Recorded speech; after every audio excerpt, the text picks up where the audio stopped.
Hey guys, it's Brian again with another ceiling fan video. What I've got for you here is a 52-inch Homestead Whisperfan IV ceiling fan from about 1983. This one is polished brass with a white motor sideband. It's got oak blades. It's a 6-bladed fan, as you can see, in really good shape. The finish on the motor is actually in really shockingly good shape, being that Homestead is known to have issues with their brass. It's got a rubber flywheel. I believe this one has an Astracin motor, if I'm not mistaken. Interesting that it's got this black sleeve on the down rod, but that looks to be factory. Polished brass generic canopy, ball socket mount. And these have the cardboard box style variable speed control with an on-off position. Uses the same pull chain sequence as Casablanca fans from this time, where you have 3 different positions: fan, light, fan and light, and off. Now, a little backstory. I'm going to go ahead and put you guys to rest up here while I go through the backstory on how the Whisperfan line ended with this particular model, and how this one came into my possession. First of all, the Whisperfan series of Homestead fans was the very first ceiling fan that Homestead ever produced, starting with the original Whisperfan, which was modeled somewhat after the Casablanca Victorian. Those were made until, I believe, about 1982. And then the second Whisperfan, which is the Whisperfan II, was more modeled after a Casablanca Zephyr. Homestead was a direct competitor with Casablanca. They actually did use a few of their parts. And then the Whisperfan III was a 36-inch fan, or 38-inch fan, with 6 blades, basically the smaller version of this fan. And then this one came around in 1983, which is the Whisperfan IV. And then the Whisperfan line ended in 1984 with this one. So anyway, I'm going to go ahead and turn it on. I am going to apologize in advance. I am not going to be the best at turning the variable speed knob with the blades being so close to it, but I'm going to try my best. So we're going to start with low. The other thing is that the notch on the ball socket mounting bracket is missing to hold the mounting ball. So when we go up to full speed, if we go up to full speed, I'm going to have to hold the fan, otherwise it's going to twist. And I don't want anything to happen to this one. I have not messed with the trim pot on the speed control at all. So this is, from what I can tell, a factory low speed on this fan. Actually moves a pretty nice little breeze. The flywheel is a little bit warped, as you can see. It does have a little bit of a 60 cycle hum to it, but overall it's a pretty nice fan. I really like this light kit. This was definitely a 100% custom fan when it was ordered. I wonder where they actually got this fan from, to be quite honest. I picked this up in Akron about 2 weeks ago, and I thought it was kind of cool. I've always wanted a Whisperfan 4, and I've never owned one. So now I've got all the Whisperfan fans. Let me see if I can get my hands up here to...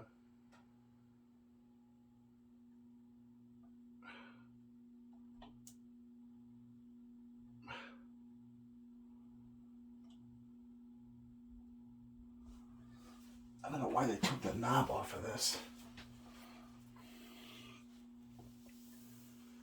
This is kind of a bitch. Oh, she's moving a strong amount of air. Make no mistake.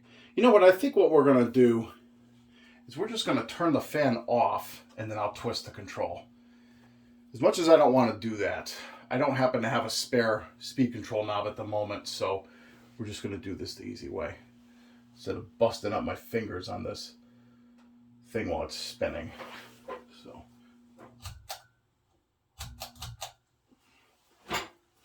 I'm going to turn the control up a little bit. There we go.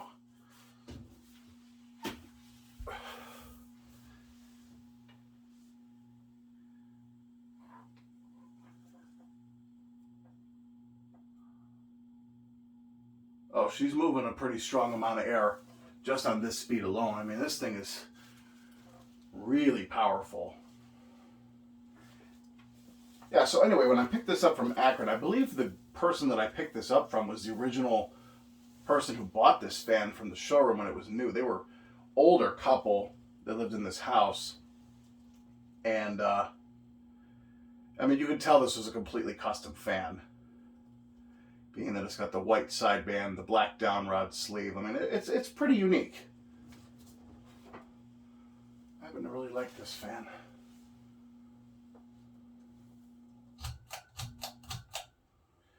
Okay, let's kick it up a little bit. Okay.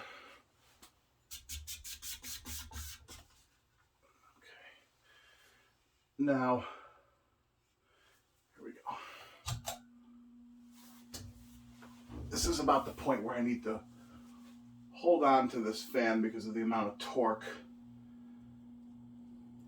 I don't want it to fall if it twists itself. I'm going to have to probably put a different mounting bracket on this, but this is a factory mounting bracket, so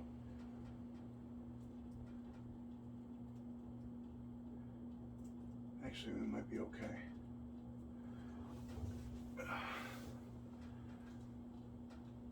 It's got a bit of a wobble to her, but being that the flywheel is slightly warped, I'm not really surprised. But man, is this thing kicking out some serious air.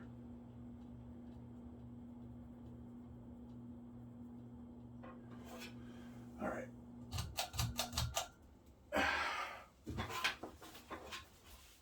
Now we're going to put it up to full speed, and I'm going to hold the fan so that nothing happens.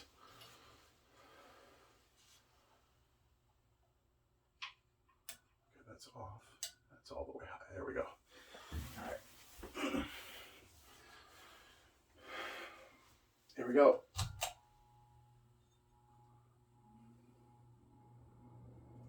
You can see it definitely wants to torque itself out of there. And she's definitely got a wobble. But oh my God, this thing cranks air. This is an impressive air mover. I'll definitely have to do some work to this, and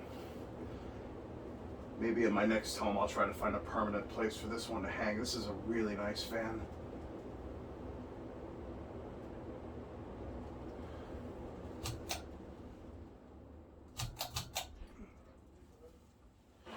We'll do the spin down. Oh.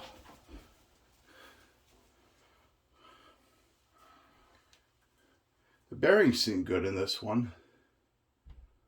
I didn't hear any chatter or anything. So, yeah, this is a pretty nice fan.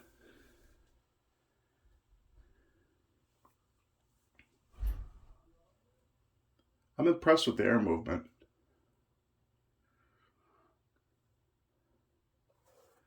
Really glad I picked this up.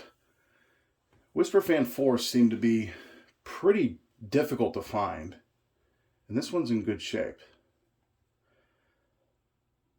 It really just takes a generic mounting bracket, so as long as I can find a mounting bracket that has the tab on it to hold the ball in place, then I should be okay. And to be quite honest, I got a ton of those mounting brackets, so really not that hard to find. But yeah, this one's definitely a keeper.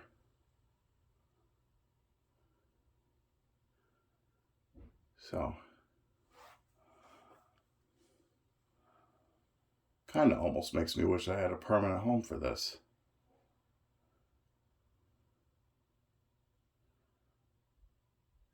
I have a soft spot for these Whisper fans.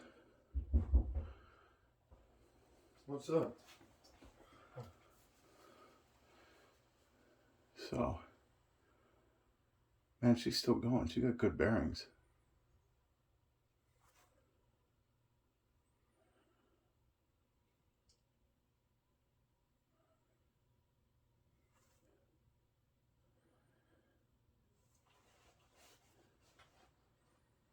So there you have it.